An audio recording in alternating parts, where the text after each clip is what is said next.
Bonjour, bienvenue dans BMW Inside. Je vous propose aujourd'hui d'aborder un thème cher à la marque.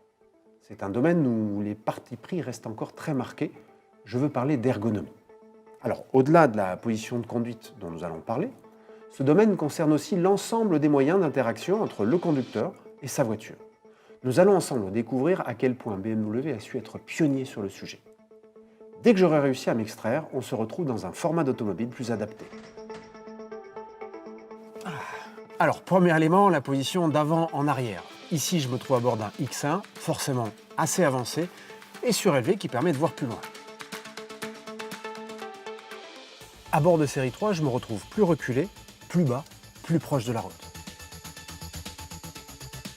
Et là, je suis à bord de Z4. Z4 est un roadster, particularité, je suis assis sur le train arrière. Un test, je touche ma roue arrière. En termes de sensations de conduite, je suis au centre de la rotation. Bref, des sensations de conduite inimitables. Autre élément fondamental, la position par rapport au volant. De tout temps, BMW s'applique à centrer parfaitement celui-ci par rapport au siège, par rapport à la pédale de frein. Cela promet kilomètre après kilomètre de préserver votre dos. Dans le même temps, la position des commandes tombe naturellement sous la main et les deux accoudoirs sont parfaitement alignés. C'est l'explication technique de pourquoi on se sent si bien calé au fond du siège de sa BMW. Alors, au-delà de la position de conduite, je vous l'ai dit, l'ergonomie consiste aussi à organiser la planche de bord. Vers la fin des années 90, les fonctionnalités à bord ne cessent de croître et chacune d'elles impose d'intégrer un nouveau bouton. Il faut trouver une solution. Et c'est en l'an 2000 que BMW innove et invente l'iDrive et sa commande rotative. Elle va permettre de simplifier la planche de bord et d'avoir accès au menu, quelles que soient les conditions de roulage. Informer sans perturber le conducteur est un autre enjeu. Voici ce que propose la marque.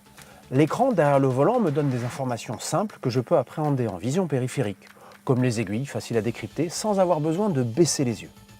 Les autres informations qui demandent plus de concentration se trouvent alors reportées sur l'écran central, positionné un petit peu plus haut.